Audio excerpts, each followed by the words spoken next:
I don't have to tell you things are bad. Everybody knows things are bad. Everybody's out of work or scared of losing their job. The dollar buys a nickel's worth. Banks are going bust. Shopkeepers keep a gun under the counter. Punks are running wild in the street, and there's nobody anywhere who seems to know what to do, and there's no end to it.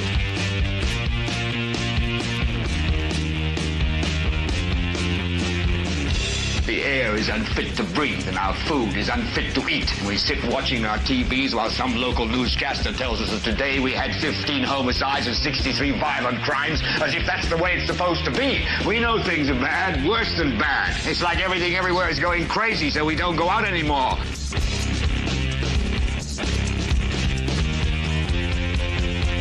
We sit in the house, and slowly the world we're living in is getting smaller, and all we say is, please, at least leave us alone in our living rooms. Let me have my toaster and my TV and my steel-belted radios, and I won't say anything. Just leave us alone. Well, I'm not going to leave you alone. I want you to get mad. I don't want you to protest. I don't want you to riot. I don't want you to write to your congressman because I wouldn't know what to tell you to write. I don't know what to do about the depression and the inflation and the Russians and the crime in the street. All I know is that first, you've got to get mad. You've got to say, I'm a human being. God damn it. My life has value. So, I want you to get up now. I want all of you to get up out of your chairs. I want you to get up right now and go to the window, open it, and stick your head out and yell, I'm as mad as hell, and I'm not going to take this anymore. Well, hello there, ladies and gentlemen, and welcome, welcome, welcome. This is the 422nd episode of the Political Spotlight. I'm your host, Kristopher H. Bilbrey. Producer Kate is a little jet lagged still, but at the controls in the home control box. So all's going well there. And ladies and gentlemen, boys and girls, and all you freaks from Henry County, boy, do we have a show for you tonight. Or today, if you're watching in the morning, or this weekend, or wherever in time you're watching. Whether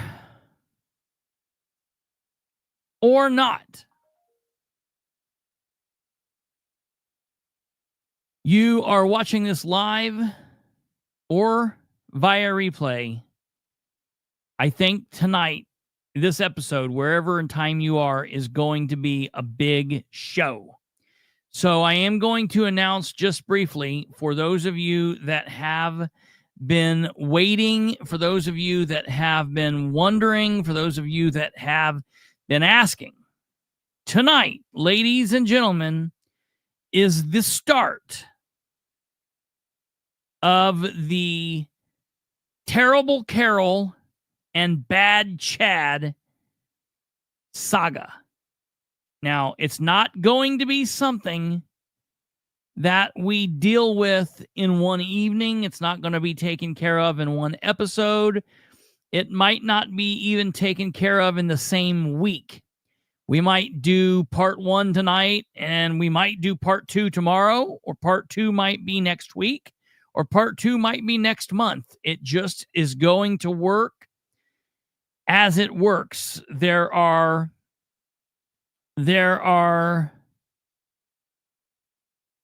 aspects of this in which I am waiting on other things that have to play out. There are other parts of the investigation into all of this that we are still digging through. So you're going to have to bear with us. Like, for example, I didn't know that we were doing part 1 today until about 11 o'clock today. And then even when we started into part 1 today, it was just going to be about Ed Carroll Jr., the Delaware County Auditor. There was nothing about Chad or Chad's involvement in the overall story that we were going to be focusing on today. And then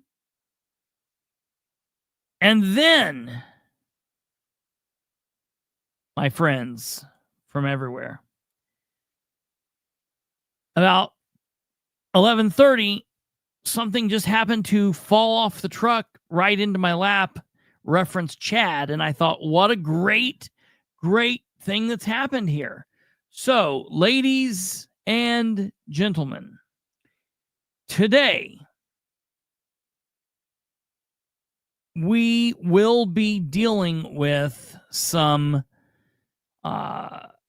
Ed, terrible Carroll, and a little bit of Chad, some bad Chad.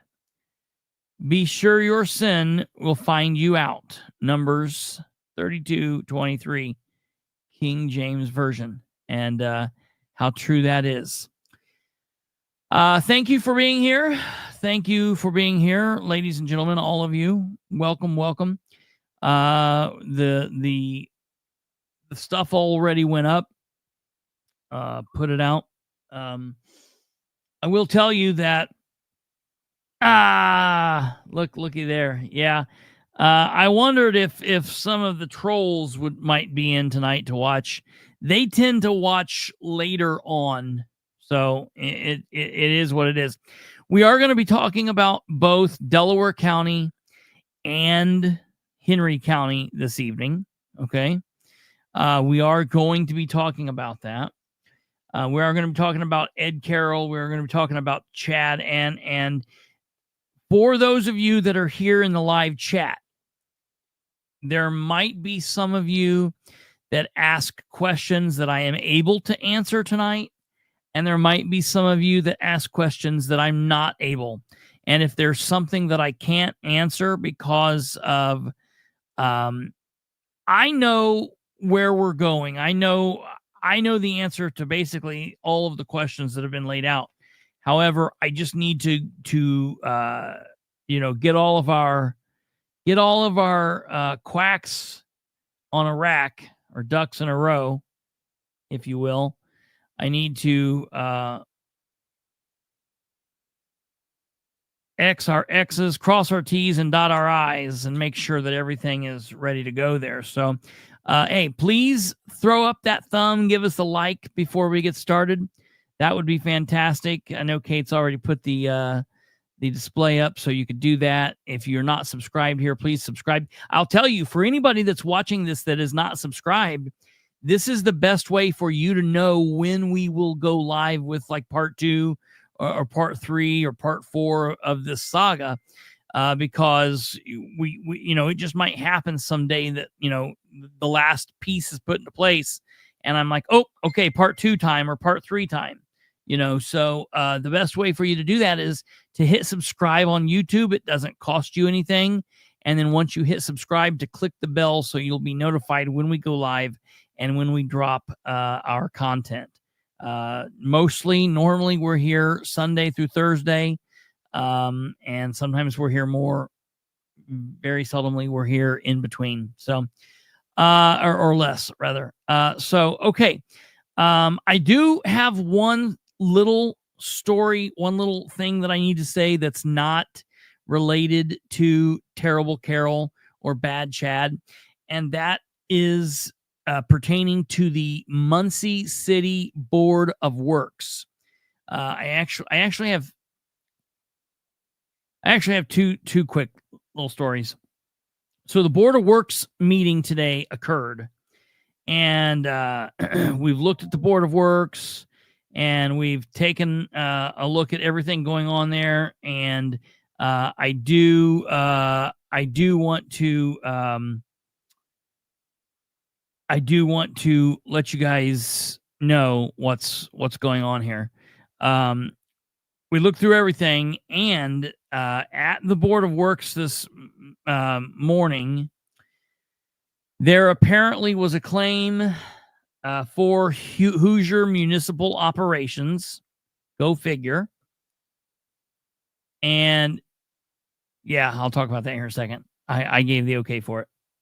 I'll tell you why too. There is a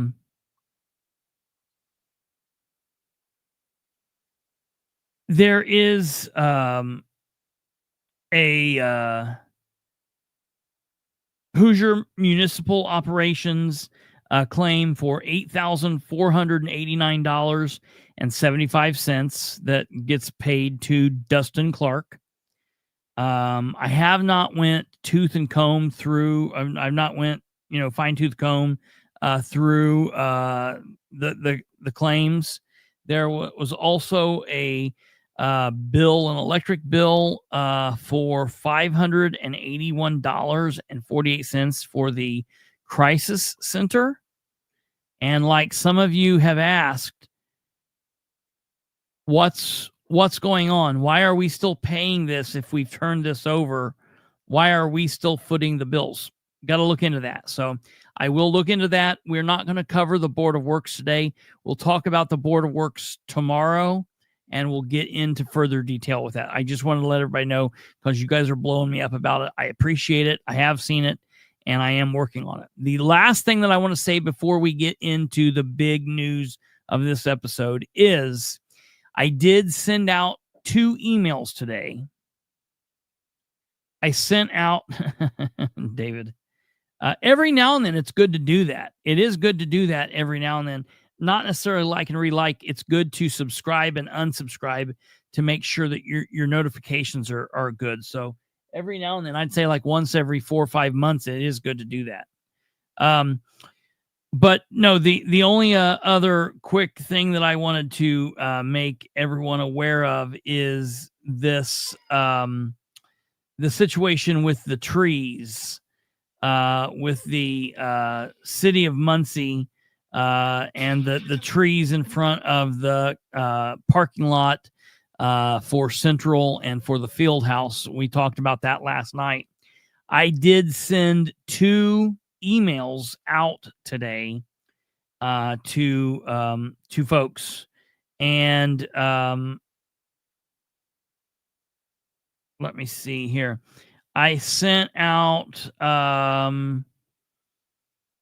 emails to James Williams and Keith O'Neill, who are the president and vice president of the Board of Trustees for the Muncie school system. And I just simply asked if they could point me in the direction of who had the authority to have the trees cut down in the Fieldhouse Central parking lot, and ask if they could help me if they could point me in the right direction, give me a point of contact, email address, phone number. And so they have not responded to that yet. Okay. And while I was just looking for that, I literally just got an email that kind of fits into our story with terrible Carroll and bad Chad. So that's interesting too. It's just the gift that keeps on giving. So without further ado, we'll go ahead and we'll get into this. So I know that we're talking about different counties. We're talking about Delaware County. We're talking about Henry County.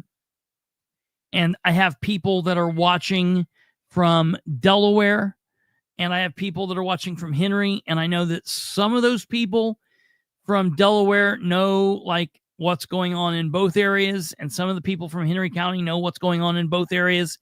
And then I know that there are some people that they only know what's going on in Delaware, but they don't follow what's going on in Henry County, or vice versa. Most of what we're going to be talking about today is totally separate from each other. So the reason that there's even a connection here, we have 2 elected officials. For the folks to understand, we have 2 elected officials.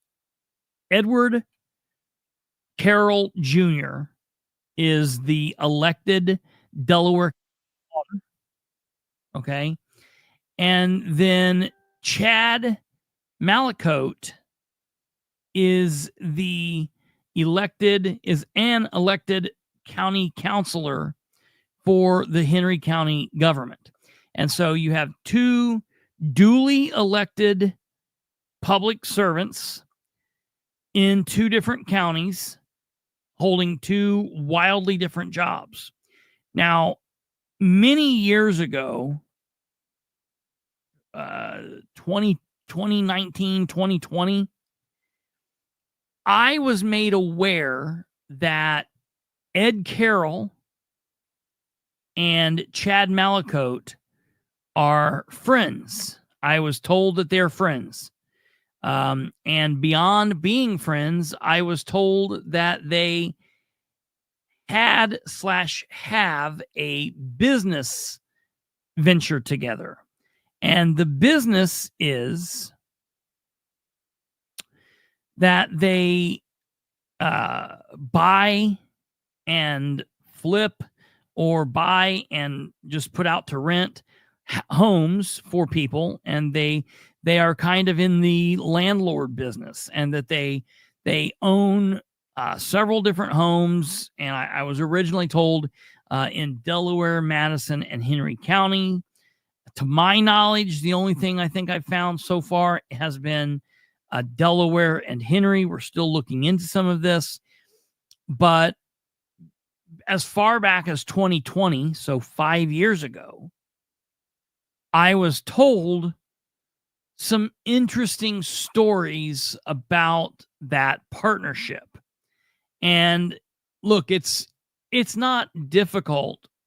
Anybody can look up in the Indiana Secretary of State's website and go there and look their information up, and can find that they have had multiple various businesses like LLC names, and the LLC names have been like very close to one another, but just like kind of off by like a letter or a word or a couple letters here.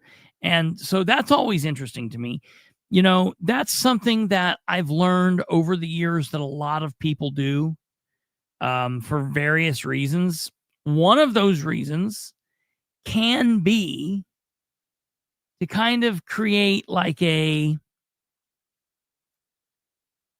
almost like a daisy chain, kind of almost like to, it's, if you could think of it like this, for the people who have like fake social media accounts, you know, your social media account, your John Doe Facebook page, if your name is John Doe and you've got your smiling John Doe Facebook page, it's your johndoe@gmail.com.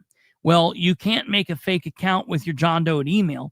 So you go in and you make a fake email, and you have to have a real email to that. So what you do is you go in and you make a fake email and you give it your John Doe as your recovery account, but then you make another fake email and you give it the recovery of your first fake email.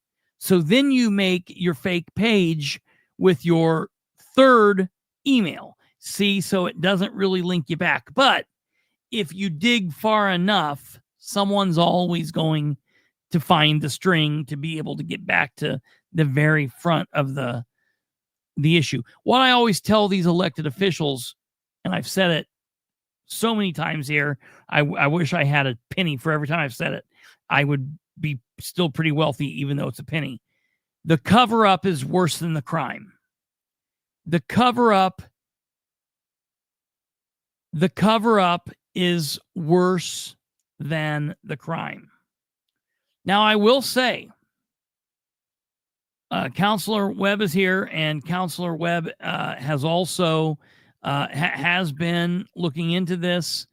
There have been things that Counselor Webb has found and has heard on his own, and there have been things that I've heard on my own. I think, matter of fact, one of the times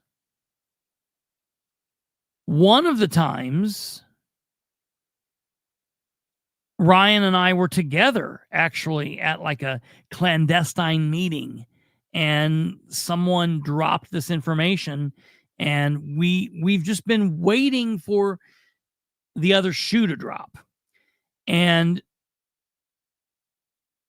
it just keeps like waiting, and other things happen. So since Ed has been the auditor, there have been basically a series of weird events that have occurred in the auditor's office, like every couple of weeks, every couple of months, and it's been a disaster. And we've talked about that a lot here. See, Ed Carroll Jr. is the elected auditor in Delaware County. Prior to being the elected auditor, he was the elected treasurer. And while he was the treasurer, you never really heard much from him. He was quiet, under the radar, and it just, you didn't hear of crazy, massive screw-ups all the time. But almost instantly, from the point that he took over the auditor's office, reports of just crazy things started coming out. He was clashing with longtime county employees. He was attempting to get rid of these employees. They were having trouble doing just basic functions of that office, And so it all just kind of started to come together. So the timeline of events, and I want to make sure that everyone's kind of aware of these events because it is important. So the former treasurer of Delaware County, prior to Ed being in politics, was John Doerr. And for those of you that have been around here for a while, you'll remember the name John Doerr. John Doerr was a Democrat, and he got in trouble. It's kind of amazing how this works out, right? John Doerr, a Democrat, was accused of doing some shady things with money and receipts and various things of the treasurer's office. And he was actually investigated. He was formally charged. And on February 23rd, 2015, he pled guilty to a felony. He had been charged with like 46 felonies and 1 or 2 misdemeanors. Like they really went after him hardcore. John Doerr, Democrat John Doerr, was charged formally with 47 different charges, 46 of them, 45 of them being felonies. On February 23rd, 2015, he pled guilty. And on the 23rd of February 2015, he stepped down as treasurer. Okay. And just a short few days later, a week, 2 weeks later, March 7th, 2015, Democrat Gary Campbell was then picked up and caucused in to serve out the rest of Doerr's term. Okay. And that was the rest of 2015, which was basically the rest of that year. And then in 2016, the election was up for that next term. And so during that election in May of 2016, Gary Campbell, the current incumbent treasurer, decided he wanted to run for re-election, and Ed Carroll, a Republican, challenged him. And Ed Carroll was victorious in May, and Ed Carroll was victorious in November. November 2016, Ed Carroll wins that election, and Ed Carroll starts his first term as Delaware County Treasurer on January 1st, 2017. Smooth, very easy term.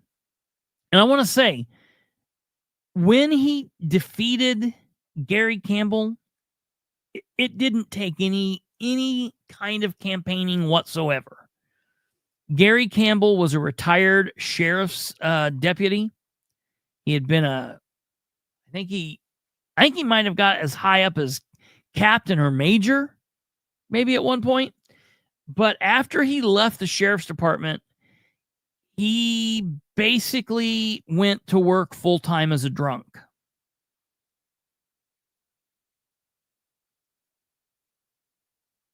And are you serious, Brandon? That's what sucks about this, because we've got a really big, important story. And also at the same time, our lives are all in jeopardy because strong, severe weather. So let me pause for a second just to keep abreast of where we are with the weather radar. So he easily, oh, wow. 9:29. Okay, it looks like it's going to hit us about 10 o'clock. We'll see what happens. We'll keep us aware. If you hear of anything, let us know. And American Council says, imagine how little the citizens of Delaware County would know without the information work of this podcast team. Isn't that really true? That's really that is true, and I appreciate that Ryan. And we would consider you a part of the circle here, and so very much I do agree with that.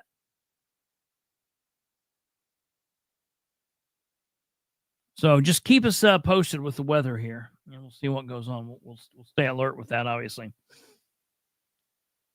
So we didn't hear much from Treasurer Ed Carroll. Ed Carroll Jr. And so then it came time for the re-election. And in May of 2020, we didn't have a regular primary that year because of COVID. So the primary was June. And Ed Carroll Jr. Essentially won re-election in November with no challenge, and he begins his second term as treasurer on January 1st, 2021. Well, on August 8th of 2022,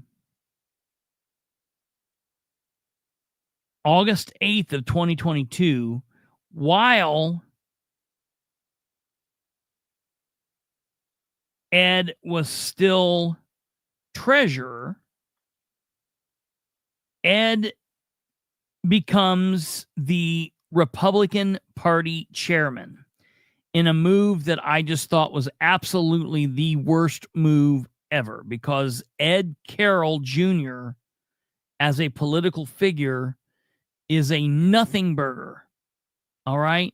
He's has this allure of being some politico genius. But truth be told, he's a nothing. He's just a nothing. He's been able to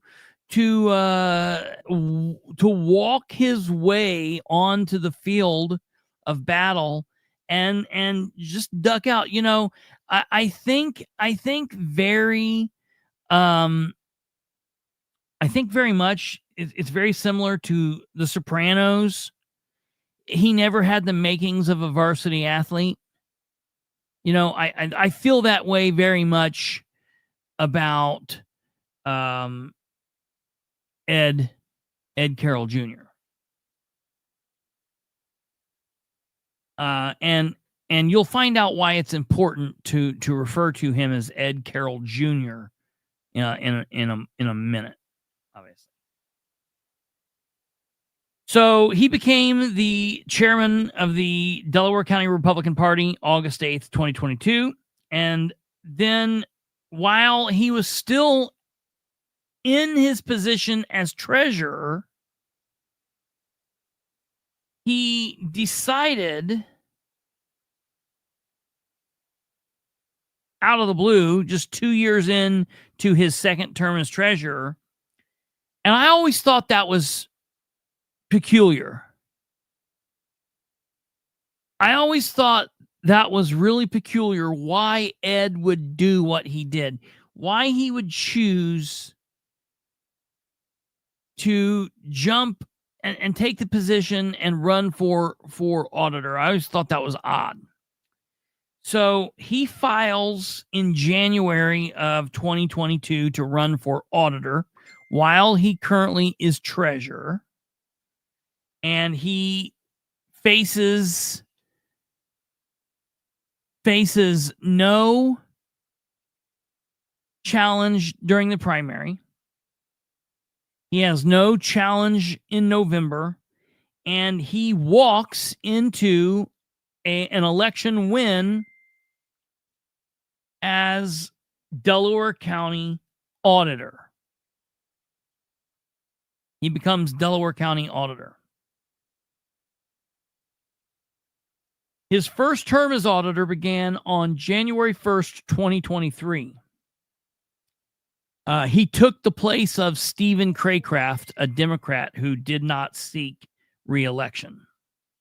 So now Ed has been auditor since 2023, and he had been party chairman of the Republican Party since August of 2022. However, just recently, he stepped down as the auditor of the party.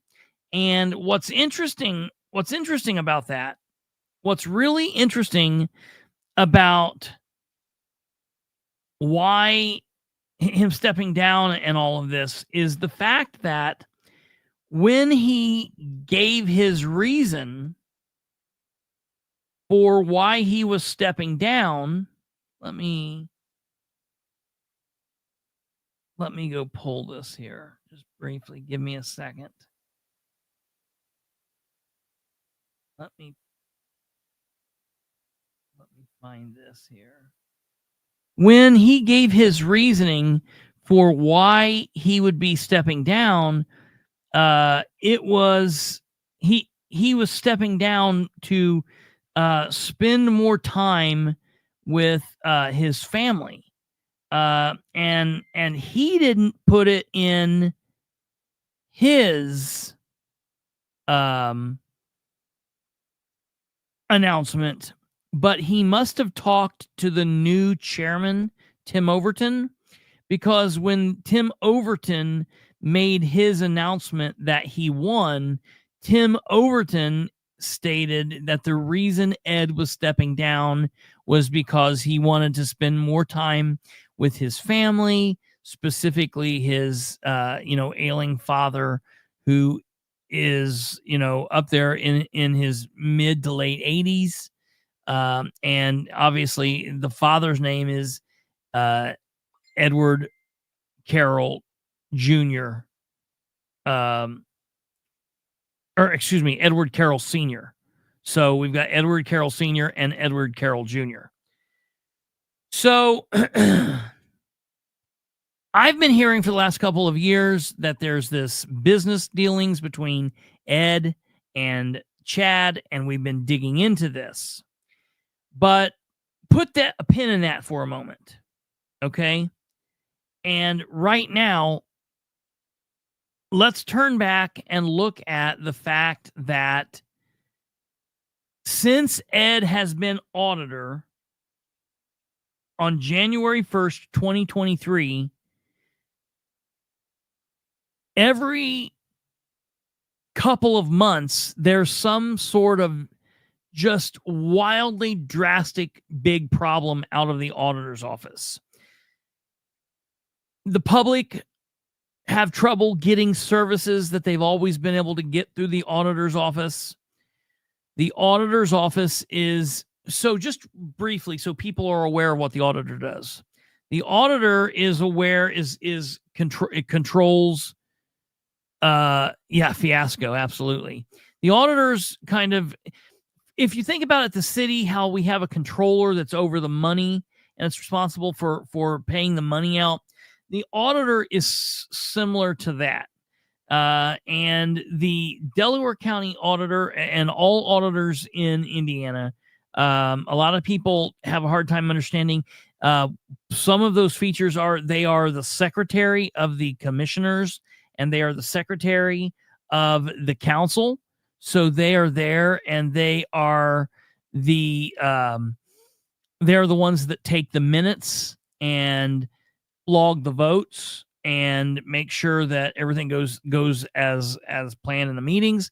When the commissioners or the county council, when they vote to pay claims, when like the Delaware County Redevelopment Commission, when claims are paid, the auditor is in charge of making sure that those claims are paid.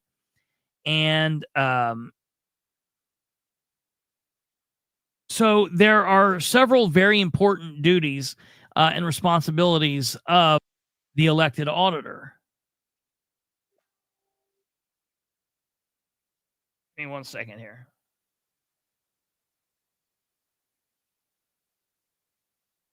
So, I'm like I said, I'm trying to also monitor the storm so we don't all get blown away. So anybody, you must be very, very careful. Yeah, like Kate's saying here, auditors pays the county's bills and they hold the checkbook. Just kind of a brief rundown in Indiana, the county auditor's primary duties revolve around the financial management and record keeping, including maintaining the county's financial records, administrating the budget, preparing the tax duplicates, and distributing the tax revenue. So that's very important. It's a very important job, and it's not a job for someone that's just, absent-minded and loosey-goosey with how they keep and maintain records. That's very important. And the auditor's office has always ran very smoothly, like clockwork. It's always just ran so that it's always really been a very boring position. It's not a fun, sexy political position like being commissioner or being council or being, mayor. It's not one of those really cool, like, oh yeah, it's like the bookkeeper. It's the nerd, it's the political nerd, if you will. They maintain the official ledger. Auditor keeps records of all county receipts, appropriations, and reimbursements. They keep the official records, including contracts, bonds, minutes of meetings, and information on county indebtedness. Administering the budget, the auditor prepares and distributes bids, prepares the budget rates, maintains ordinances and resolutions. Accounting for the county funds and grants, the auditor acts as the fiscal official for all county funds and grants. Processing the claims and payments, the auditor processes the audits all county department claims and makes bond payments. So, there's some really important roles here. One of the other two that I think is very important, and maybe others might not, is, like I said, they are the secretary of the council and the commissioners. Okay, so that to me is a very important role. Alva, that's hilarious. So when you think about something like this, you're thinking about somebody that you want to be trustworthy. You want someone to be honest. You want someone who is hands-on, good with these things. If you've got somebody that can't balance the checkbook, if you've got someone that loses that 20 in their pocket and they don't know if they've got $500 or $500,000 in the bank, you're probably not looking at someone that would be very good at being auditor. The other issue is they're supposed to be paying the payroll of all of the county employees. They're supposed to be paying the bills that the county owes, like the electric bills and the water bills and the gas bills, the heat bills, the things that make the county work. For all of the county officials that have credit cards, they pay the credit card payments, they pay the phone bills, and they do the things like this to help ensure that from month to month, the county is running efficiently. However, as far back as January 1st, 2023, the auditor started having problems in this area. Routinely, we hear stories of the auditor's office not paying their county employees payroll. Imagine you're a police officer. You're going to work every day. You do what you're supposed to do. You're in a high-speed pursuit one day. You're getting shot at the next day. You're finding, you're dealing with a murder scene, this next day. And you go into work thinking, all right, thank God it's Wednesday. It's payday. But yet you check your account and payday didn't come. Imagine how insane it would be to be an EMS personnel member and to get a call that there's a accident with injury with little children involved down the road, and you go out to get in your ambulance and you start to turn the lights and sirens on and you can't open the garage door because the power is shut off.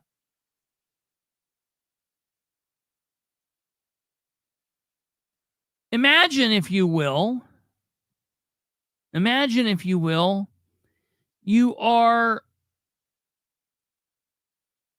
the sheriff who is trying to send two of your detectives to Arizona to go pick up a suspect there for murder that we've had here in Muncie.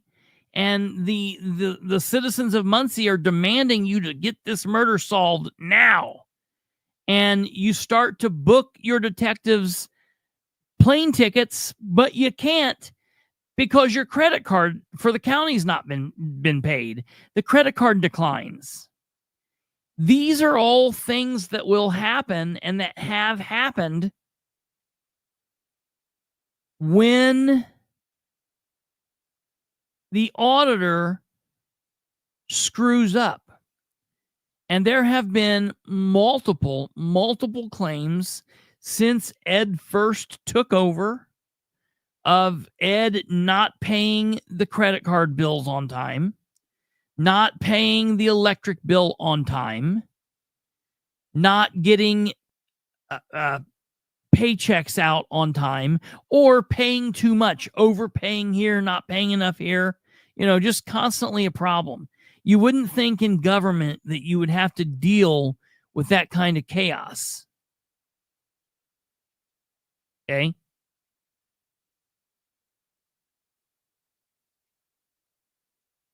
These are all issues that various people in the county have come to and said, hey, Ed is destroying the auditor's office. And I've been shouting it from the rooftops. Ryan's been shouting it from the rooftops. Matter of fact, Ryan and I, two separate incidents, two separate things totally, filed two separate complaints with the Indiana State Board of Accounts, reference the Delaware County Auditor, Ed Carroll, in the last couple of years. One of those, or both of those, I'm not really sure which, but one of those, and I believe it was Ryan's or maybe both, it was definitely Ryan's, and it might have been both, kicked off a State Board of Accounts investigation into Ed Carroll. So the State Board of Accounts has been wondering what's going on in Ed Carroll's office. All right. And I'm here to tell you, he cannot do the job. Well, last Tuesday, it got brought to my attention that we yet again had another situation where Ed screwed up the payroll.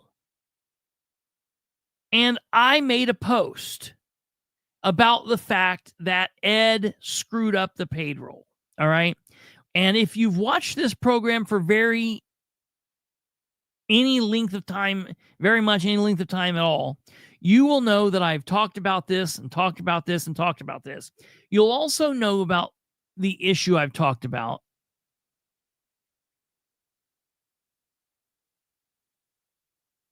You're going to have to tell us where that's at, Puppy Branch. Talk in terms of like what county and near what city, because I don't really specifically know where that is. I know where State Road 13 is, but I don't know where any of that other stuff is. So give us a heads up if you can. Emergency alert, extreme national weather service, tornado warning in this area until 10:15 p.m. Take shelter now in basement or interior room on the lowest floor of a sturdy building. If you are outdoors in a mobile home or in a vehicle, move to the closest substantial shelter and protect yourself from flying debris.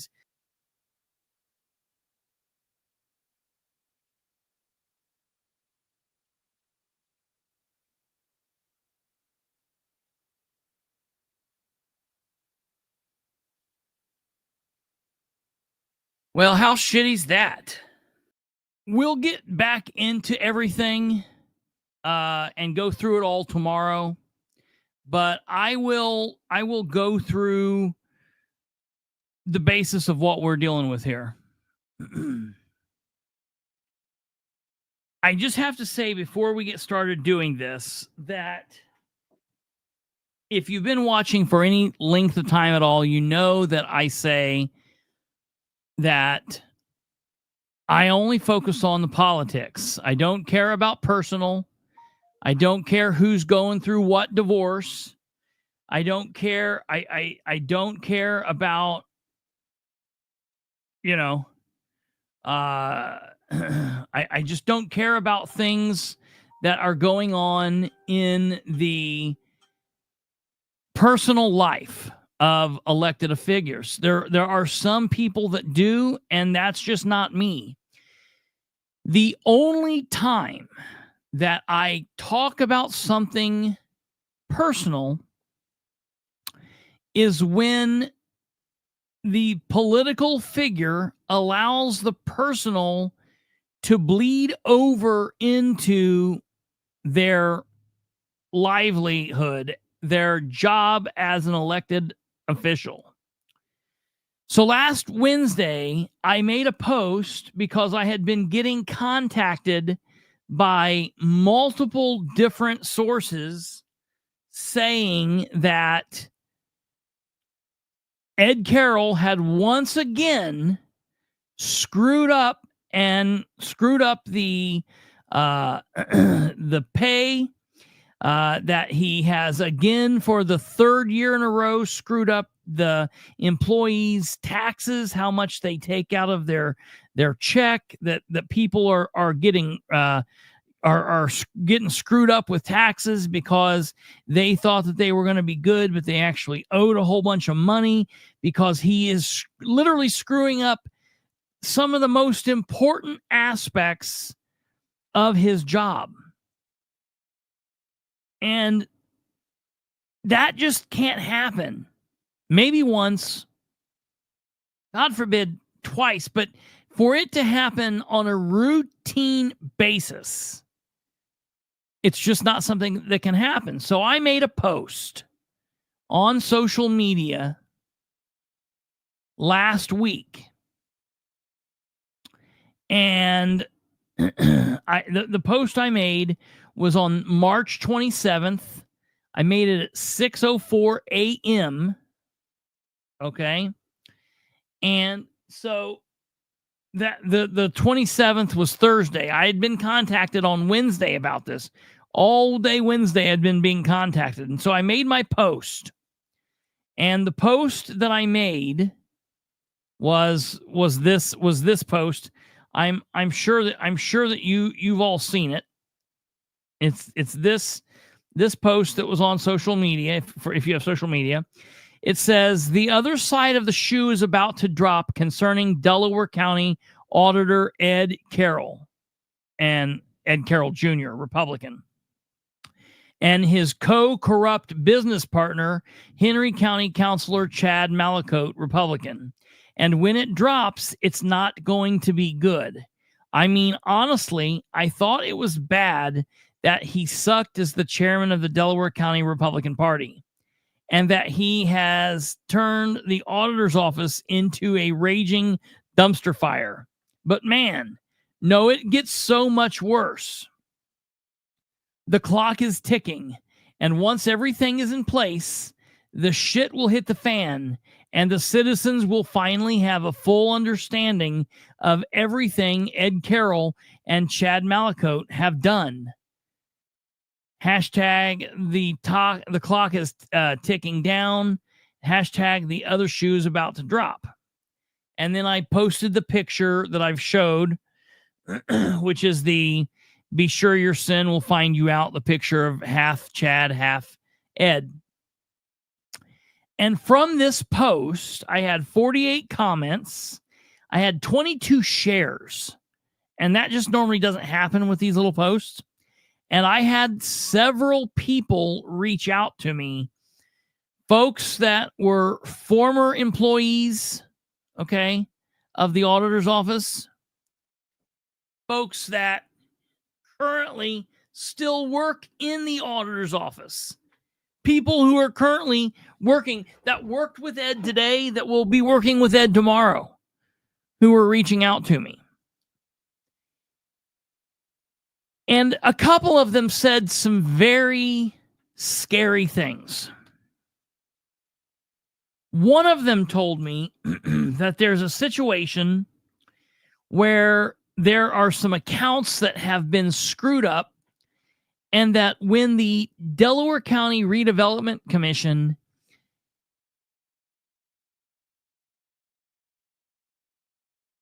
had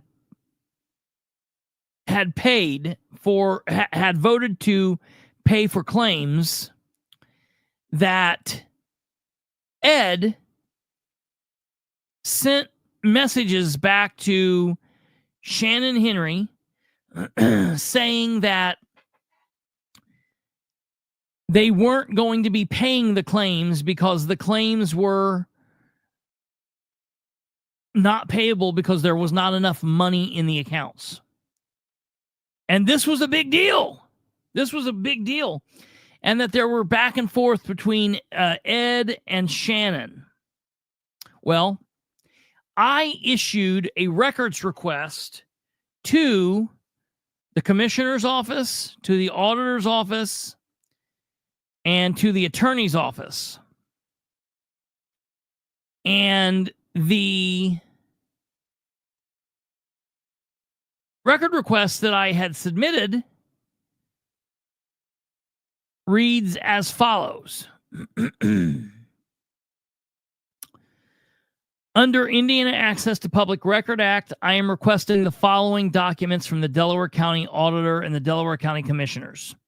Copies of all of the emails sent back and forth between Ed Carroll and Shannon Henry at some point between the following dates: February 25th, 2025. No problem, Chris. Be safe. And March 29th, 2025. The email subject matter I am looking for between those 33 days include the following: Ed informing the commissioners that he is declining to pay or cannot pay claims approved for payment by the Delaware County Redevelopment Commission due to monies not being in the accounts from which the claims should be paid. I also request all emails from Shannon to Ed asking why that would happen. I'm also requesting all emails back and forth during the same time period from any of the other commissioners and Ed Carroll talking about the accounts not having the right amount of monies in them that should be there. Lastly, I'm requesting all emails back and forth during the same time period between any of the commissioners and Ed talking about an account being closed and Shannon Henry thinking the account should not be closed, and Ed advising that he was told to close the accounts by Baker Tilly. So that's what I had requested. And I received a response from John Brook yesterday. Not yesterday, on Monday, on April 1st. April 1st. And the email that I received from Brook on April 1st says the following.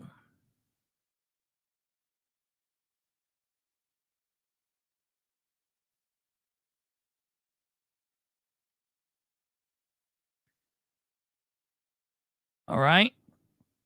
Dear Mr. Bilbrey, you requested information as follows. Request 1, what I had requested. Request 2, what I had requested. Request 3, what I had requested. All right, what I just read you.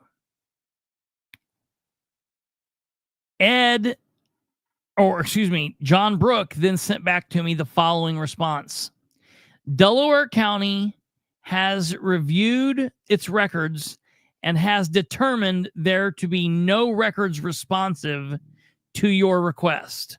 With this response, we shall consider this public record request now closed, and no further action will be taken on this request.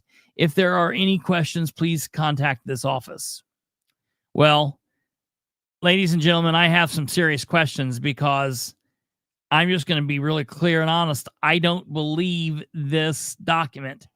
And I feel like this is the very first document that I've ever actually read in which someone is flat out lying to me.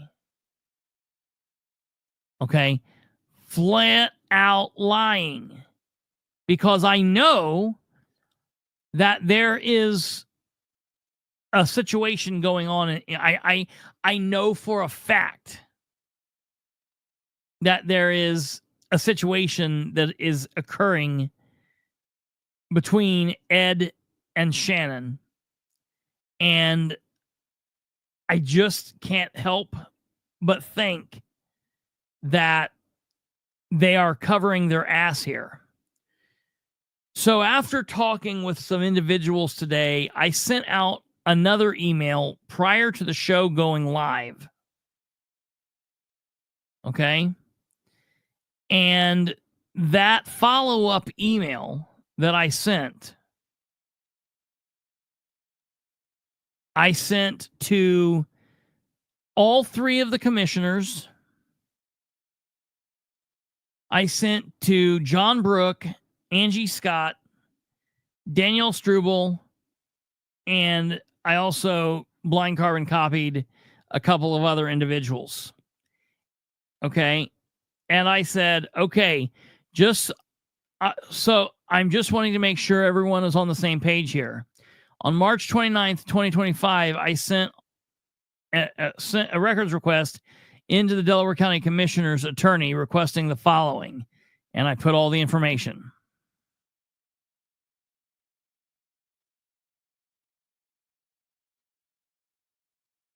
So that request for emails between Ed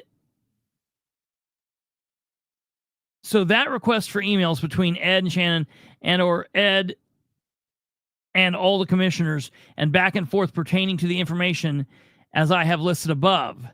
That's what that is. And in reality, and in really quick fashion, I get a response back from John on Tuesday, April 1st, 2025, which you can see the response below. My issue is I am 100% sure that the issues of the accounts and the claims and the closing of the account is basically true. And I find it hard to believe there are no emails between Ed and Shannon. So I wanted to bring this to everyone's attention to make sure it's all on the up and up. And if anyone has any emails pertaining to what I've requested, send them to me, or I guess to John. But this is just the start of digging for the truth here. So I sent that to all of them at 8:45 p.m. And as we were going live on the show, John Brook responded. Like, I'm pretty sure that he's the most petty individual there is. And then there's me. I don't know. I feel like we're trying to out-petty each other. Like, okay, you're messaging me back at 9 o'clock at night. So Mr. Brook sent the following message back to me. I have made a response to your request, and if it's a separate request, the answer is the same. No one knows anything about this request. That's his response. It's a good thing that most of the folks on the second email are elected officials. Therefore, we'll see what they have to say about this. I directed the second email to them. They work for the people, and you work for them. So that's that's where we'll leave that, and then we'll send that.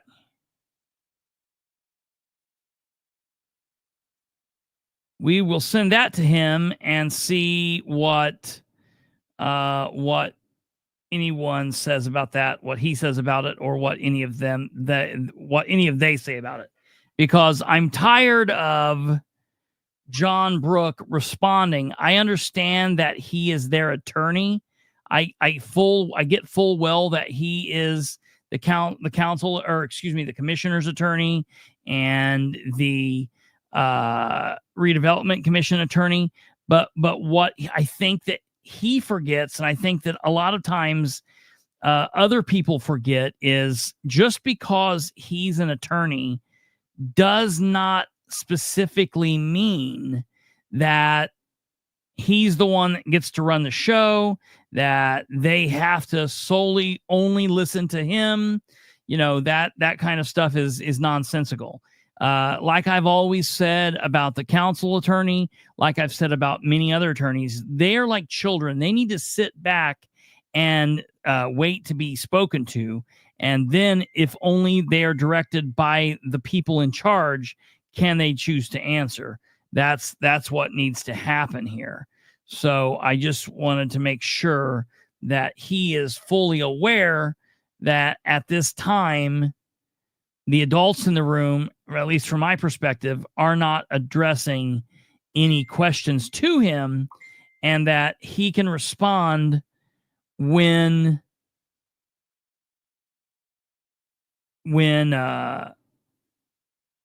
the adults in the room ask him a question, but he doesn't need to respond solely because he wants to respond. So that's any truth to the rumor. Police report is filed against Mr. Carroll. That's what we're getting to right now. So this has been the political stuff. Now, I will tell you, there is a bigger piece to some political ongoingness happening here, and there is a piece that could very well be civil criminal that I cannot discuss tonight as far as it relates to Ed Carroll Jr. But I do need to talk about this, okay? This, ladies and gentlemen, is something else that got brought to my attention.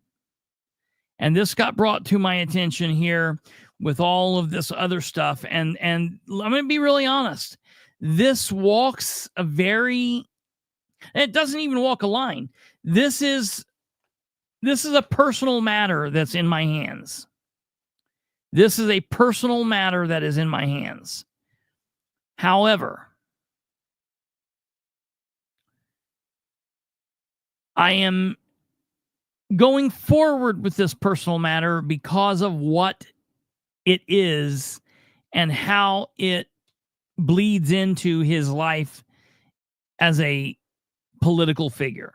All right. Now, I want to state for the record that everyone, including Ed Carroll Jr., is innocent until proven guilty. Every single person, every American, we are all innocent until proven guilty. And the fact that there is a police report, the fact that there are allegations, does not simply make someone guilty. Report dated on March 26th, 2025, 9:50 a.m. Incident. The subject that is listed, I guess, as the suspect is Edward Eugene Carroll Jr. That's the auditor, Ed Carroll. Lists his address in Daleville. It lists then it lists on here a subject called Tamara Dunda, and it lists another subject called Edward Carroll Sr. The narrative reads as such. On 3/26/25 at approximately 10:07 a.m., I, Deputy Dan Waters, was dispatched to an address in Albany. I arrived on the scene in full uniform in my fully marked patrol vehicle, and I met with a complainant, Tamara Dunda. Tamara stated that her brother, Edward Carroll Jr., had been her father, Edward Carroll Sr.'s power of attorney. Tamara stated while Edward Jr. was power of attorney, he had transferred their father's house into his name. So Edward, the auditor, had transferred his father's house into the auditor's name against her father's will. Tamara stated that Edward Jr. had taken $32,414. Okay. And I want to read that to you again. Tamara stated that Edward Jr., the auditor, just wait, Stumblefoot. Tamara stated that Edward Jr. had taken $32,413 out of their father's bank account over a period of time, and she does not know where the money went. Tamara stated that Edward Jr. had also been receiving their father's VA checks at his address in Daleville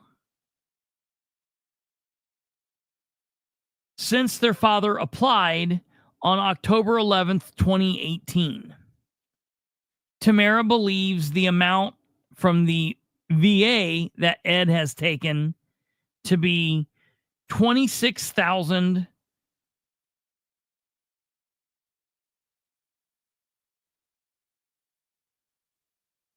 $496.48. So I'm going to read this number to you again. $26,496.48. Tamara stated that she had contacted the VA, and they are now sending the checks. And they were sending the checks to Ed. Tamara also does not know where the money went.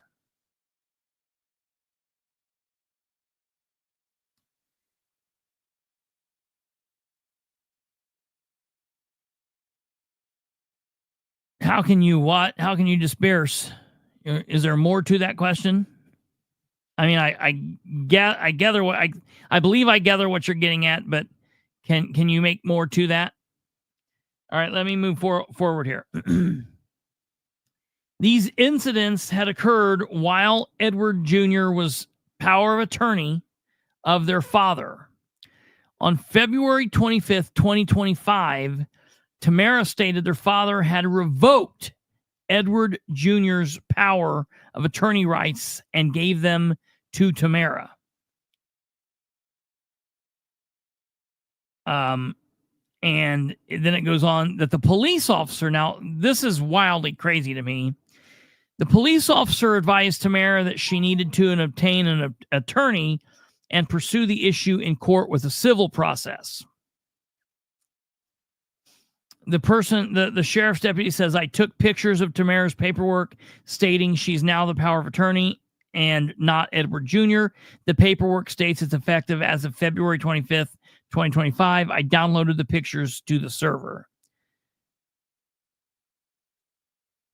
So here's the thing. I have information that I cannot release right now that says that what the police officer said is not specifically accurate. I am aware right now. I can tell you this. I am aware that the family is now working with investigators and that the family and the investigators are in the process of submitting the paperwork and other evidence that I am not at liberty to discuss at this moment to the prosecutor's office for very quite possible serious charges based on what's happened here. Because I want to be really clear. When you're a power of attorney of someone, it allows you to do things for them, but it doesn't allow it doesn't mean it's not a guardianship. Okay? It's not a conservatorship. A power of attorney just allows people to assist the person that the power of attorney. There are power of attorneys for medical situation. There are power of attorneys for people who need help paying their bills. What a power of attorney does not allow you to do,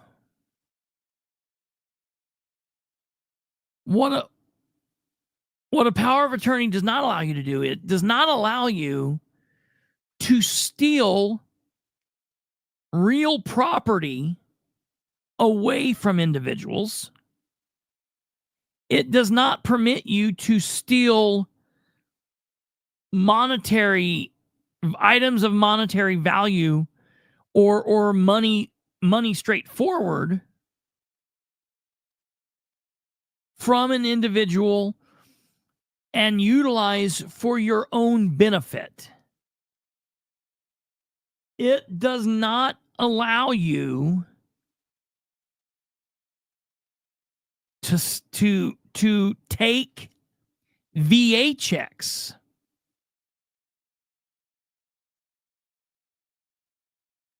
Correct. Power of attorney is just your legal proxy to take care of things. And I will tell you, I am aware, and I will not discuss how or why. I am aware that Mr. Carroll Sr., while he is an elderly man and while he has had some health issues, he is not he's not bedridden completely out of his mind.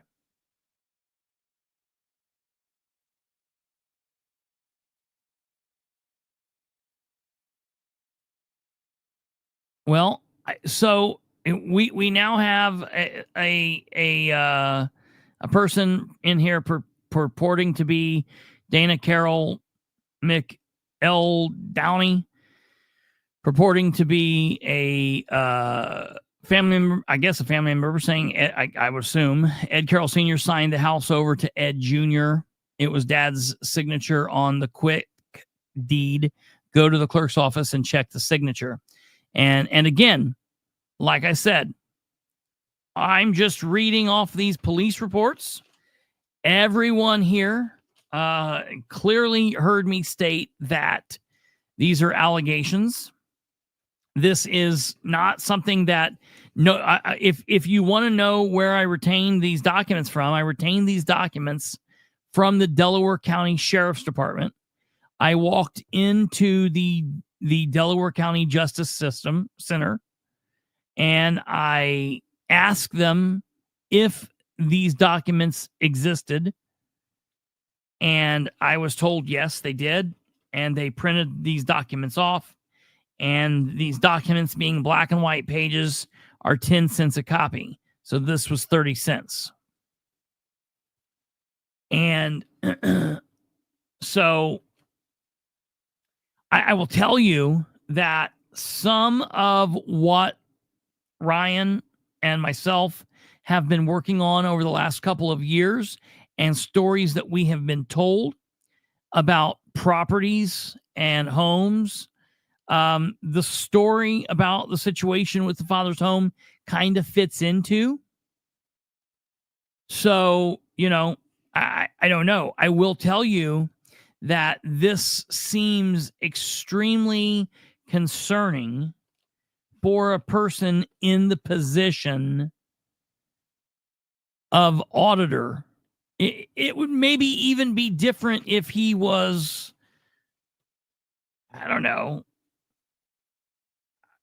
county commissioner, county council. I know he's still dealing with money, but the position of auditor, and to know the trouble that Ed's office has had over the last several years, it is very concerning. It's very concerning. So, you know, we've heard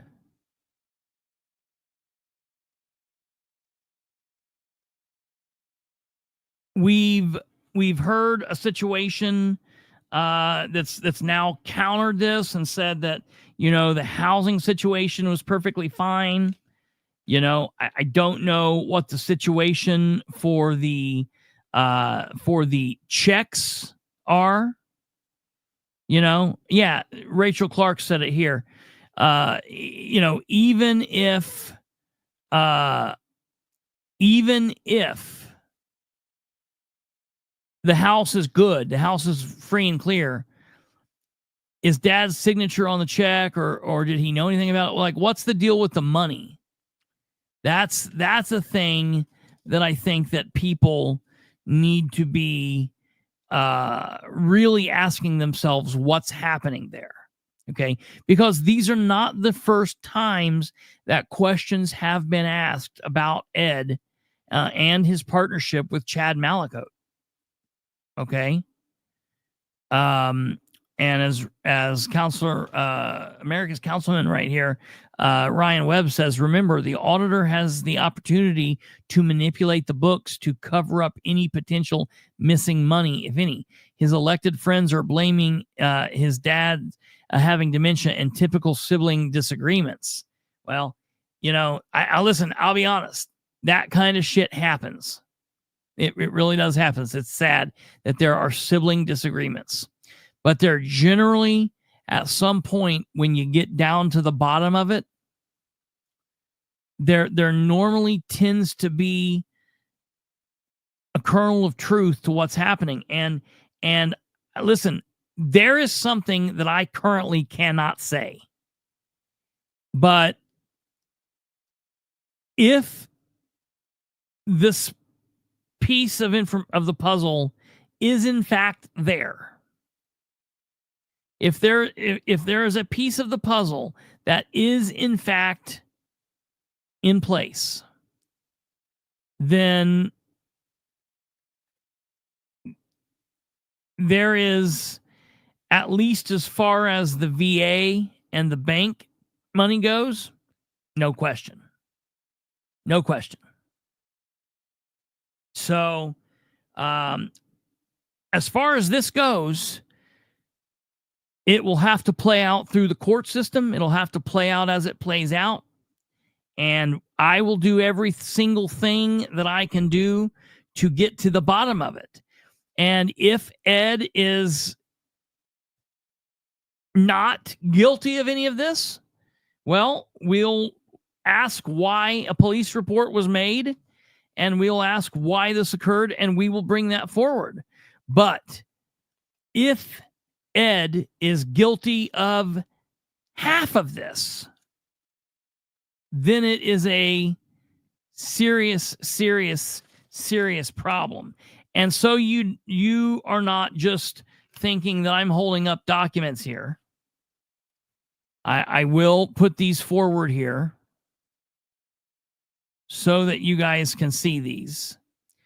Now, so you're aware, the editing, these documents are not edited in any way as far as content, other than I covered up the address of everyone involved.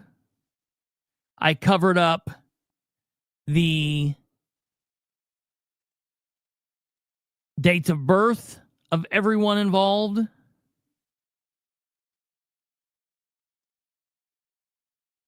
And I have covered up any other identifying information. So that's the smudges on this paper. Okay. This is the front case sheet, which just gives you a rundown of the individuals involved. There are 3 pages to this report. The next page is the narrative that I read you.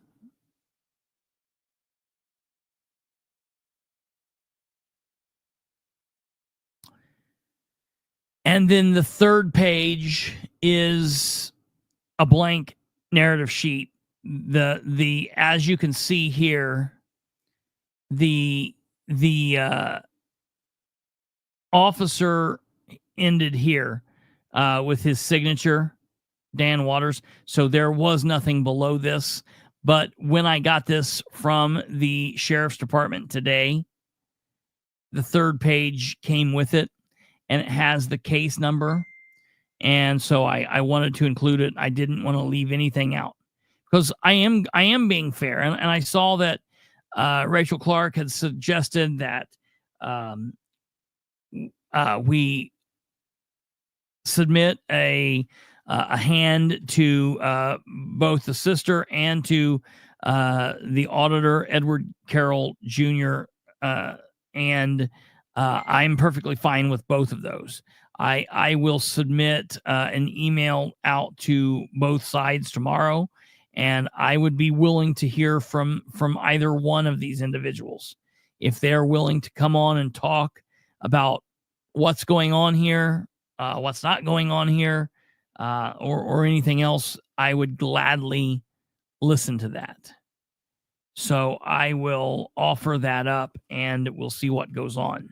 Now, we've been going for a while. We're just about up to 2 hours. It's 11 o'clock, and I know we had the storm. I'm going to cover this in a little bit better situation. I know it's already out. I will tell you, and I think that this is a pretty good statement here, honestly. And I'm going to I want to read this here because I think that this says a lot, and it is, in my opinion, when anytime that I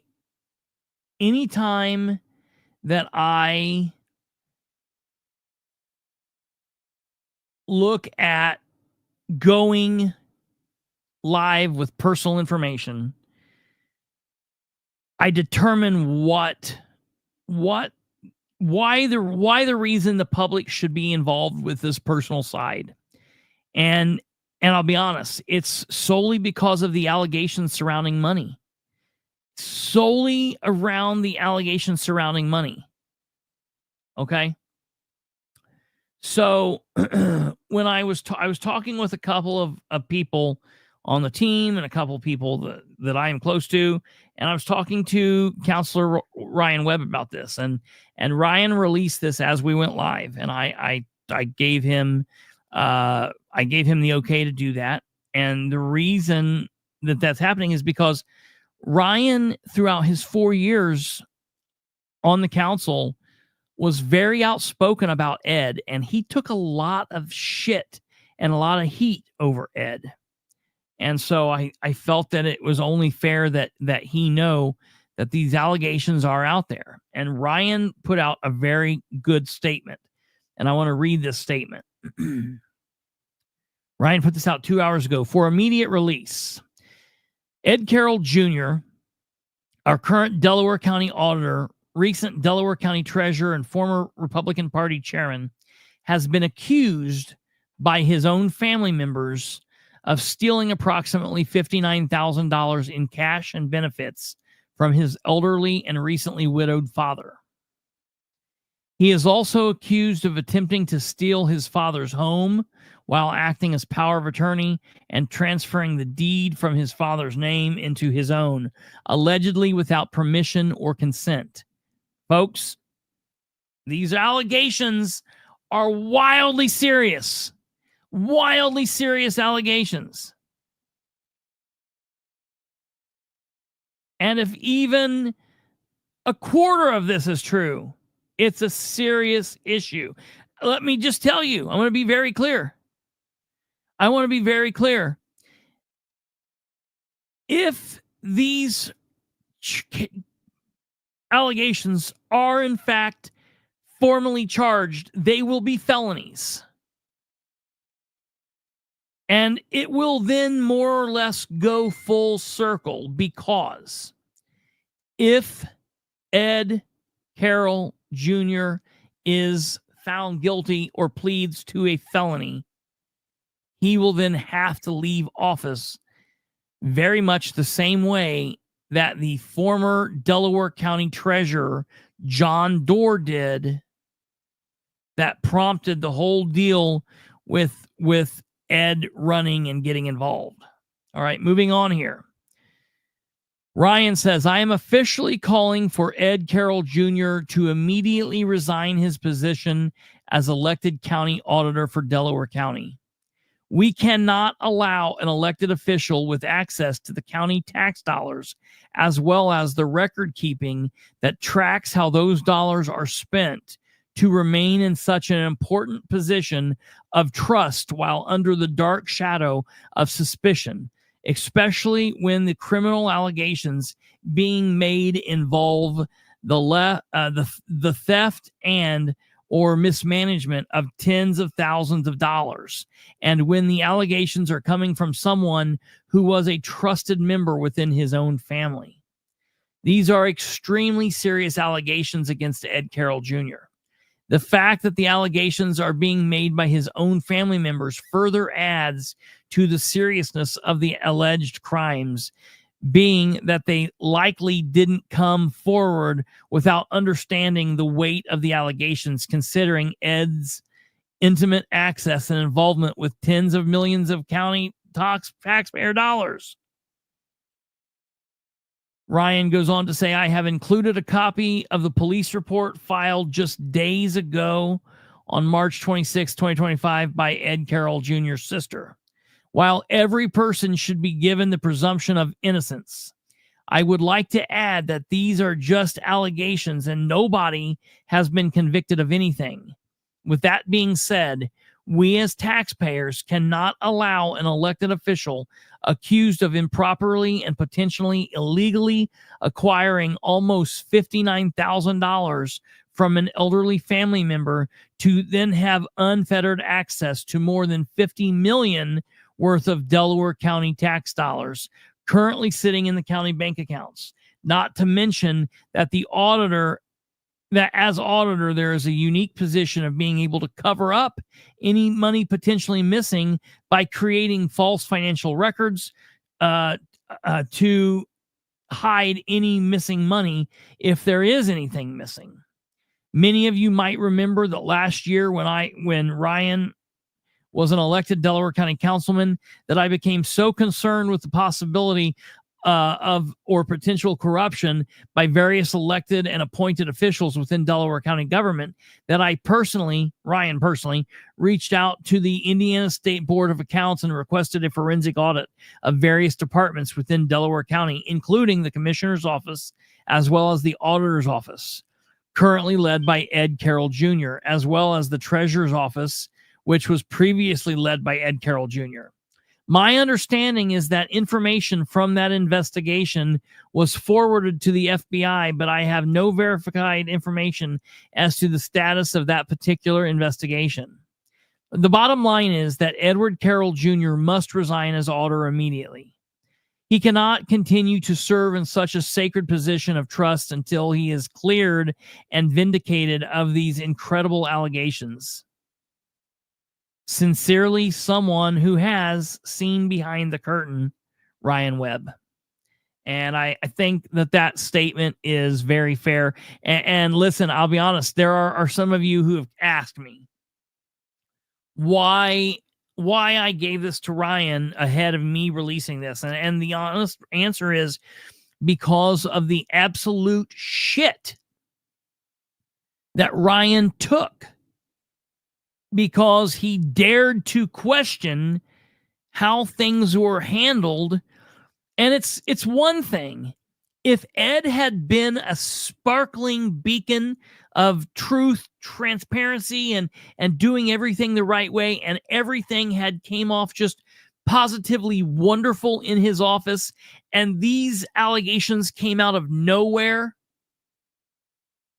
I probably wouldn't be talking about it. But you put these allegations together with the recent allegations that there are serious issues with some accounts where there are monies missing, and I can't even get a record request answered about it. You then marry it together with the fact that over the last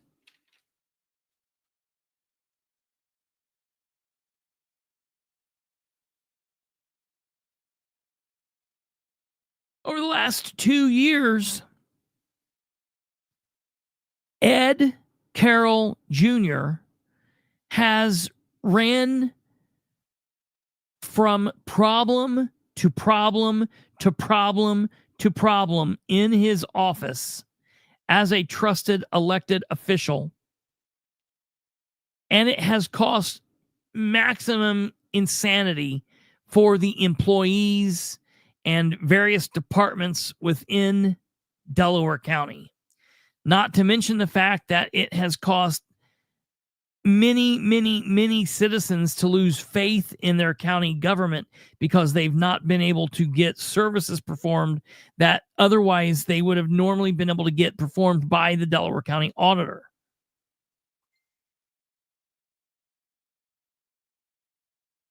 And then lastly, I marry that with the fact that there's another allegation that I haven't even really touched on.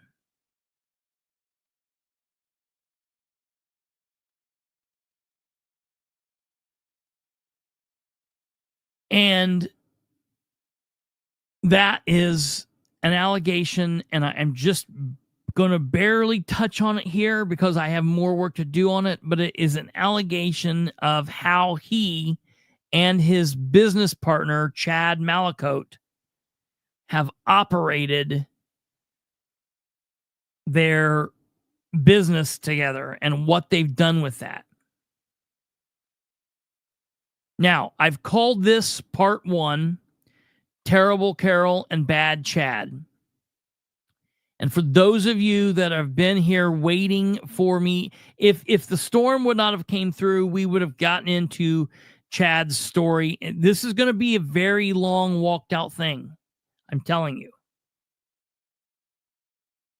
But because of the storm situation, we're going to go ahead and we're going to wrap this up here. And we'll be back tomorrow with the follow-up. I'll also do a little bit more with Ed, but we'll get into the Chad story. I am going to tell you,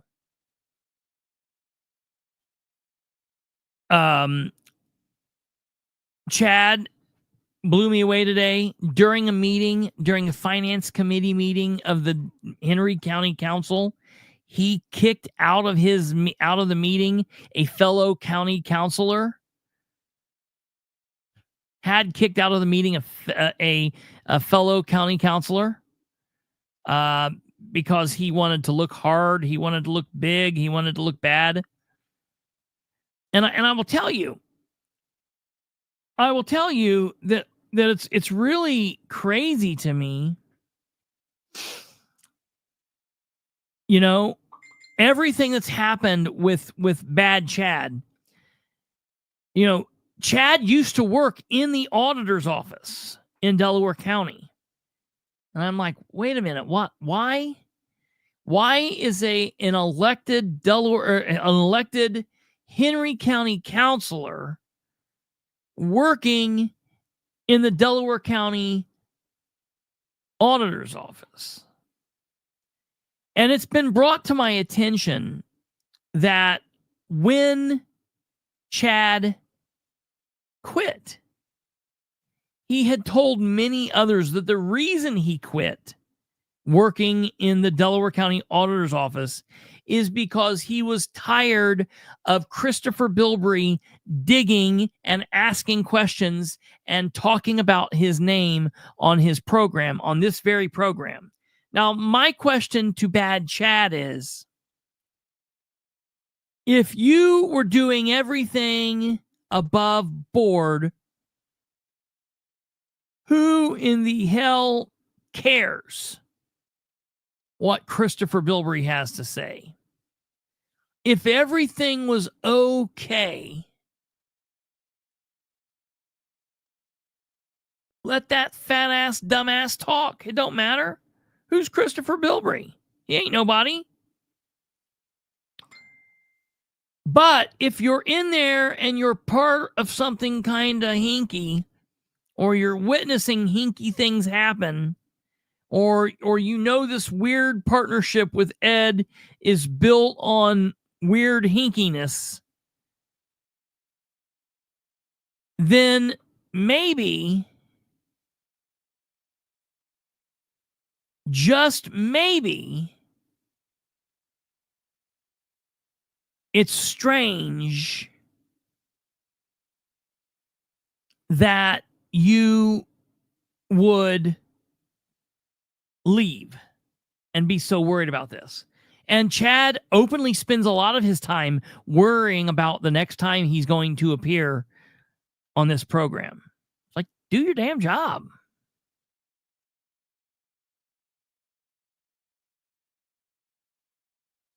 Ryan replied to a comment and said Ed Carroll offered a replay. Wait a minute. What? Let me go back here to Ryan's comments. The wife of the current Delaware County clerk cautions Ryan to tread lightly, as you have no idea what you're talking about. Ed has been appointed as POA of his dad that has dementia. It's not uncommon for families to disagree over matters like this. We have known Ed for a number of years. He has been trying to wear a lot of hats over the last couple of years. You asked for an audit of his office last year and they found nothing of concern. You have no right to ask him to resign. There have been mistakes made from what I understand, but considering what all he's trying to do, manage with a wife that's been sick and his dad has dementia, you are out of line. You have not walked in his shoes. Well, let me tell you something, Marilyn Dobbs Spangler. There are other issues that I'm not sure that you are aware of. And just because you're a political buddy, that kind of calls into question your concern. And why would you know so much about his personal issues? That seems rather strange. But moreover, there are many, many, many issues. And I want to ask Marilyn about, everybody says, oh, the guy next door, we knew him. I never would imagine that he had 35 women chained to the radiator in there. He was really cool. We invited him over to our barbecue.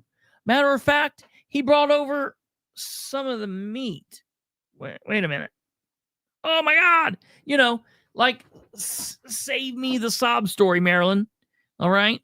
So enough of that. Whatever. Yeah, I do want to get back just briefly to what Ryan said before we roll. Ryan said, what? Kicked out of a meeting? Yeah. Chad Malacote, as a county councilor, was sitting on the finance committee meeting. And we're gonna talk about this more tomorrow. We're gonna talk way more about this tomorrow. So I'm just getting into the high points here. So there was a meeting put up on the wall and on the door of the Henry County courthouse today, and for the last 48 hours. It said the Henry County Council Finance Committee will meet on April 2nd, 2025 at 11 a.m., 101 South Main Street, second floor, Old Circuit Courtroom. They will be discussing the 2025 and 2026 financial issues of Henry County. The public and the media are welcomed to attend. All right.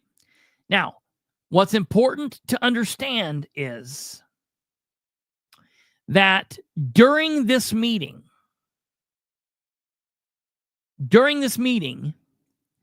the folks that were running the meeting, first of all, no one's really quite sure of how this meeting was formed. Ryan, you can answer this question for me.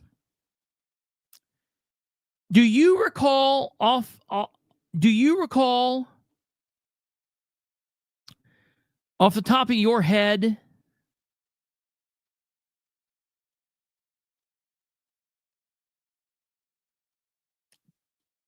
when the council meets and there's no standing committee, but the council wants to create a standing committee? Does that take a council vote, or can the council president just say, I'm going to create a land and traffic committee, and so the land and traffic committee exists, and so it exists? Or does it require the vote of the council?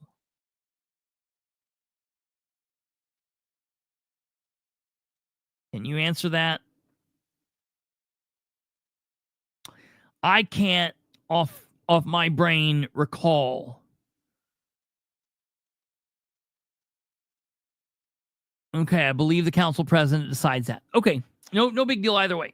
So whatever way this meeting came about and in this finance, because normally in the past they've had these weird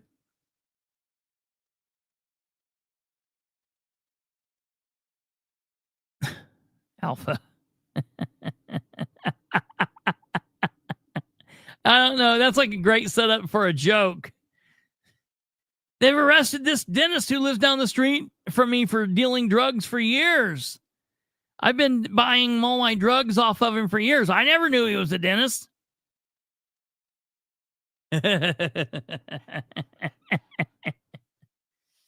Okay. So yeah, in Stumblefoot, it is quite a thing. So really quickly before we're getting ready to wrap up, but I just want to show this. So this Henry County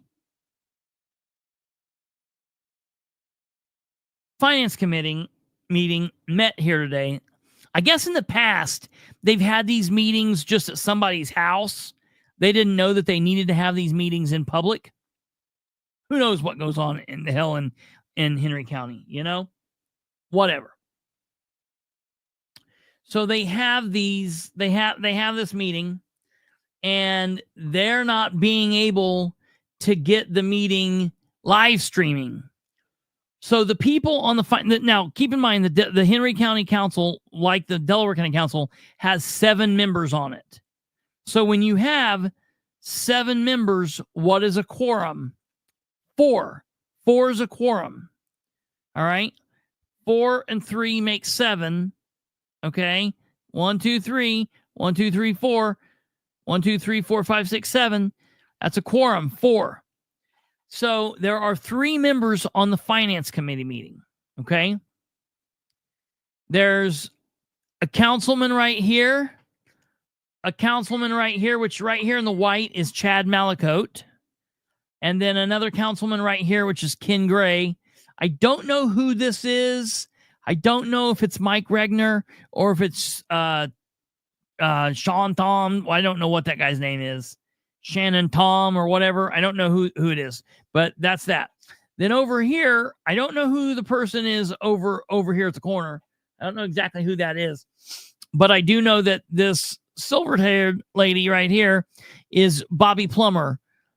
Used to be Bobby Plummer commissioner. She's now Bobby Plummer county councilor. Right now, she's sitting at this table helping them get the live stream going. She gets the live stream going for them. Buffering. We're buffering. Hang on. And then she gets up and she walks off. Such as the bridges and things. She walks off. We're trying to. Now, that means the meeting is being ran by these 3 goofballs right here. Chad is acting as the presiding chair of this finance committee. All right. Down here in this corner, in this blue shirt with a whole gaggle of children, is Commissioner Susan Hoon. All right. There are 3 commissioners. So what's a quorum of commissioners? 2 people. 2 commissioners makes a quorum. This gentleman over here, this is Travis Week. He's the paper man, the newspaper journalist down at the Courier-Times, who still hasn't put anything in the paper about my lawsuit. Isn't that weird? Very strange. Whatever. Anyways. So they set in here, okay? And I want you to watch Analyze and this. see where we think we may be heading and see how we proceed from there. So with that, I think we'll just kick it off. I'll start. The meeting goes on. At this point, it's 20 minutes. It's been going on. In the State House, every few years. So last time it changed. Okay, I want you to watch this. 15-minute recess to take care of something. And I mean, if we don't get them done, then you're going to see weight limits, not only on bridges, but on culverts. You're going to see closures. You got 3 now. And that's what it ends up happening. So Can I ask a quick question, just because I can't remember? Are the 3 that are closed on that list of 20, I think, that we were given a Yes. few weeks ago? Thank you. they're on there. No, After the Stumblefoot. inspection, that's one reason those 3 are closed, right? Yeah, he's been there for a long time. Look like near future They're or supposed to, I think they're supposed to finish the inspection as of yesterday or today, I think, the inspection. So we've not heard of any more that I'm aware of at this point. So hopefully that's it. But if they go back and look at some of these, they may come up and say, you need to put a load limit on some of them. So this is not just here. I mean, I've got the same thing in another county, and load limits popping up all over the place. sounds like road limits are not as catastrophic as closures, but Well, there's limitations, especially if you're talking farmers and semis and heavy equipment. And well, when you have a solar farm with a route that was supposed to be used by their trucks, and you put a load limit on it, kind of that's a cramp in their style. talking about Randolph or Henry. Randolph. Okay, so we need to take about a 10 or 15-minute recess to take care of something really quickly. But we will be back. We just need to take a quick break. Shannon and I need to go do something with Joel, and then we'll be right back. So sorry about that. So Chad says we need to take a recess for a few minutes to go handle something with Joel. For those of you that don't know who Joel is the county attorney. Okay. So they stand up and they do this.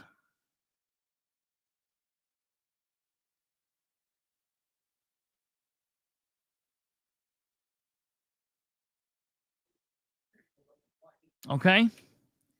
They walk off into the back. All right. Now, that's 2455. Really quickly, I want to take you back here to the beginning of the meeting, and I want you to see something really quickly. It's not in the reclassification. Here is Commissioner Shannon, Okay, so that part's taken. Commissioner Susan Hoon the Loon, and her 35 children. This gentleman here that's walking around, this is Commissioner Steve Dellinger. Dellinger and Susan Hoon sat in this meeting today. They sat separate from each other. They did not pass information back and forth. They did not talk. They just did their thing. I got no problem with them being there. I don't consider those two people sitting in this to be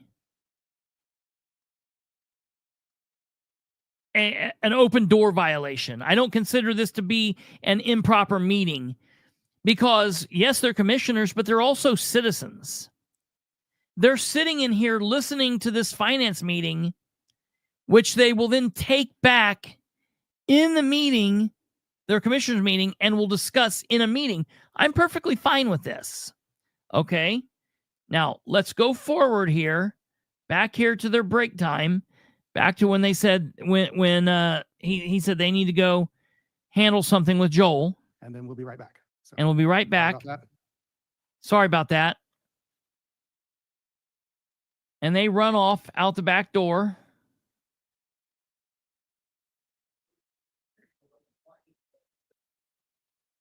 And then this happens. Now, you notice they left Kennan here. That's strange. Why did Kennan not have to go deal with something? Here, Bobby's getting up. I wonder what's going on with this.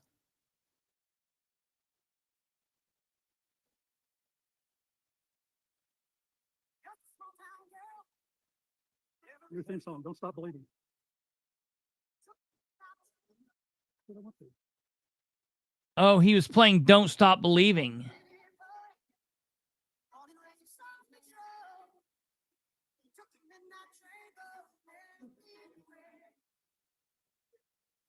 Okay. Yeah. Karen, you're right.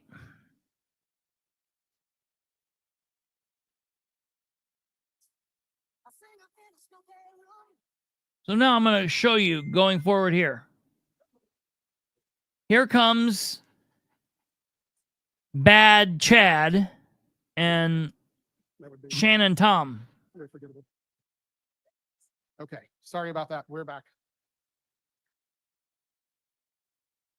So, Joe, thank you for all the great information. I mean, I think it sounds At 25 minutes, they must have somehow text or emailed or something or alerted their attorney, and they went and had a conversation and they said, we want her out of here because she's a counselor. Now, we're not going to watch it all tonight. We're going to watch this. I've watched this. And I'll tell you what happens from this point when they've kicked her out. They then spend a lot of the rest of the meeting talking about things that are outside the purview of the council. They talk about a lot of things that they should not be talking about. And I think that Chad wanted to show that he had the bigger balls. And so he wanted to act like a tough guy. Now, I'm going to tell you, if I was Bobby, I wouldn't have left. You would have had to drag my ass out of there. Bobby sitting in the third or fourth row of the auditorium, listening, does not constitute an open door violation. She was not up on the dais deciding, talking, conversating. She was just simply sitting in there listening. They never take any effort to throw out Susan Hoon. They never throw out Steve Dellinger, but they throw out Bobby. Keep in mind, Susan doesn't like Bobby. Chad doesn't like Bobby. I guess Kennan doesn't like Bobby.